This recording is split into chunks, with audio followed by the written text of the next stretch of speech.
Everyone, this is me, JCK, and I'm just going to record some videos. We just watched Mark Devlin here in Burwood in Sydney. It was fantastic, and I can't believe this guy is jet lagged and still able to keep up with all the information that's in his head. I'm not sure if you can hear me. I'm meeting some of my audience members. There's Megan, Antonina, Mark's over there. We've got lots of people, a big community of people, and Mark and I are going to do a quick little bit of an interview. And I've got to meet lots and lots of audience members, so if you were there, you are amazing and wonderful. Mark was wonderful, speaking for almost 4 hours on topics that will blow your mind. But anyway, next clip will probably be me and Mark talking, so I'll see you then. So hey everyone, look who I'm with. I finally got Mark Devlin by himself, and you just did 4 hours of talking. That's right. And this is your third gig, so he did Brisbane, Melbourne, then Sydney, and off to Perth too tomorrow. How are you feeling? I'm feeling okay, actually. I was a bit mashed when I first got in on Tuesday evening, but I quickly took to the time zone change because I was a DJ for 20 odd years and I was nocturnal. My body clock got screwed to pieces decades ago, so I can quickly adapt to new situations. I got a bit tired last night. The time zones were sort of catching up with me, but yeah, you get a bit of a buzz from doing these talks, you know. I'm sort of running on adrenaline. Yeah, I mean, listen guys, if you are you doing more gigs in the UK this year? Always, yeah. I'm on permanent tour in the UK, always up and down the land there, always doing shows. So if you just go to Mark Devlin's website, and you will see any future dates. I can tell you that he really is a legend, and I'm just so glad that we got to see you in person. A lot of the information I know from researching your information, but the audience was flabbergasted with a lot of stuff that Mark had to reveal, which was fantastic. And we've got now, because Mark is touring and he has to go back home, he's leaving some of his beautiful books with me. And so if you want some of these books, particularly if you're in Australia, but if you are overseas, if you pay for the postage, we can send these books out to you. So let's have a look what we've got. So we got Musical Truth Volume 1. The story started there in 2016. Then I put this one out, Volume 2, in 2018. And then the trilogy concluded with that one, Volume 3, in 2021. Wonderful. So we've been doing these for $50 a piece for volumes 1 and 3, $40 for volume 2, and there's a deal where if you buy all three together you can get them for $120 plus the postage. Fantastic. So I've got a few books left over, and JC has kindly offered to mail those out to anyone in Australia, which is a lot cheaper than getting me to mail them from the UK. So that's the way to go about it. That's fantastic, guys. So if you are really into the information, I mean, I just think that this is a legacy that I said to everyone today, that this is a legacy that Mark has carried on from Dave McGowan and the weird scenes inside the canyon. I mean, Dave McGowan's not here with us anymore, but we've got Mark Devlin now, whose name is unanimous with deep research and fantastic exposure of the musical industry. And you're always learning, aren't you? That's right. I mean, I learnt from the best. David Icke inspired me. He got me going in the game. I've learnt a lot from Mark Passio. I learnt a lot about public speaking from those two guys, actually, because they do all-day lectures, and I've attended those, and they're just incredible public speakers, and they've inspired me in what I do. And this is my full-time job now. It's all that I do.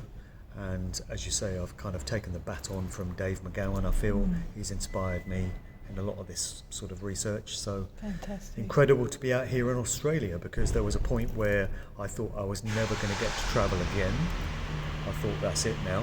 Yeah. So I saw a window of opportunity to get out here this year when they removed the need for the old Britney Spears, yeah. So we got it done, got it in. I'm just so glad that I got to see you. I was supposed to see you in 2020.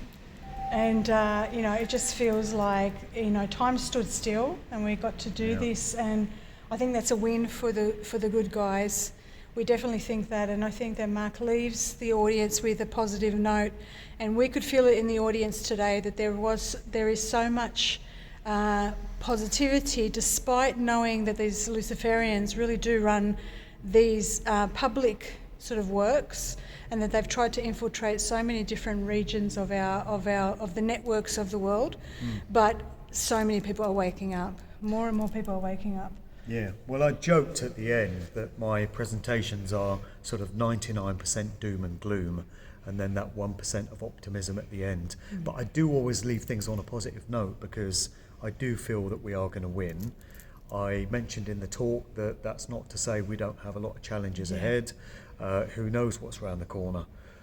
We've probably got some more battles to fight, almost certainly, in fact. But ultimately, we're going to get to where we need to go. And these are incredible times. There's a reason why we're here at this time, to witness these events going down.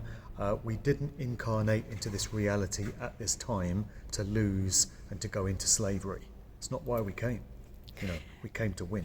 And a lot of people ask me, what is the point? Because I often do very positive videos now, trying to get people away from the fear porn.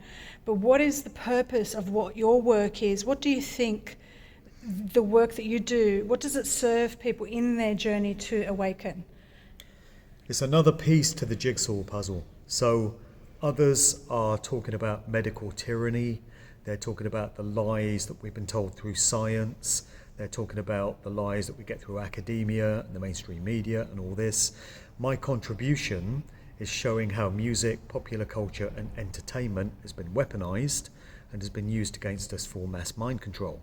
And when you slot that little piece in with all the other pieces, suddenly everything makes sense.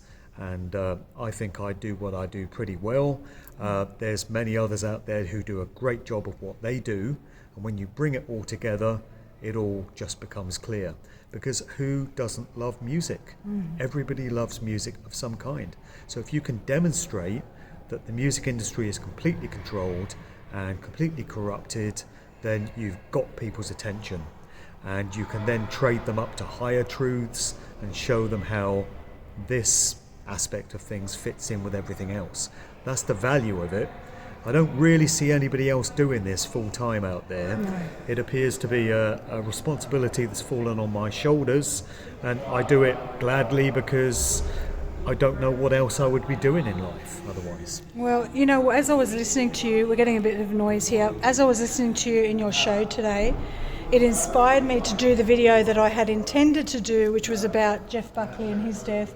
And hopefully I can do as much justice to the research that I've found, as you know, to the level that you're at with the research. I watched carefully how you laid everything out, how you explained everything, and if I could do and contribute just that piece of information, maybe that would inspire other people to then, you know, further investigate things, and then, you know, we will just be sharing this information, you know, with all of us across the board. I think there's some things we can learn from a lot of other researchers as well. Oh, definitely. I've learned a lot myself from other researchers, and I see what I do as paying it forward. And it actually astounds me sometimes, the amount of people that come to me and they say, your work has woken me up. You've changed my life. It's got to be in the tens of thousands, maybe even hundreds of thousands. That's very humbling to me. I remember when I got started, I was looking at what David Icke was doing, and I was thinking, if I could reach only a fraction of the people that this man has, I'll be doing well. And I've clearly achieved that. And if I can do that, I'm just one guy, just a regular dude. If I can do that, other people can do it as well. I'm just so glad that you're here. I'm glad I got to meet you, Mark. And, you know, do you feel more sort of buoyed by, when you do these things, do you feel more motivated to continue on and not give up when you do this and you meet the real people? Yeah, I never would give up now, no matter what the reception would be. But yeah, these events are great when I get a reaction such as I got today in Sydney, because I've learned how to read crowds. I was a DJ, and you learn how to read a dance floor, and if your tunes aren't working, you know you have to fix up and get those people back on the dance floor. And today I was looking out at the crowd, and sometimes you think, oh, they're getting a bit restless, they're getting a bit bored. And today, no, their jaws were on the floor, they were lapping up every word, and I was like, I've got them. I could feel it. Like I was sort of towards the back because we got caught up in traffic, but I was looking around and I was listening intently, and I can feel the crowd, and I can tell you that every single person was listening. There was no restless That's right. people. They were Nobody really, was looking at their watches today. Yeah, no, it was great. It was so good to see you, Mark. Is there anything else you want to leave everyone with? This guy works so hard, and I just want you to know that you need to support these amazing people with their work, and this is his bread and butter. So these incredible books, pay them, buy them, purchase them. We don't know, how long these are going to be in print. We don't know if they're going to be banned. We don't know if there's some. Just get a hold of them. Contact me. You can email me. I'll put the link below, and I'll give you an estimate of how much it will cost, and then we'll be able to transfer this directly to Mark so that he gets.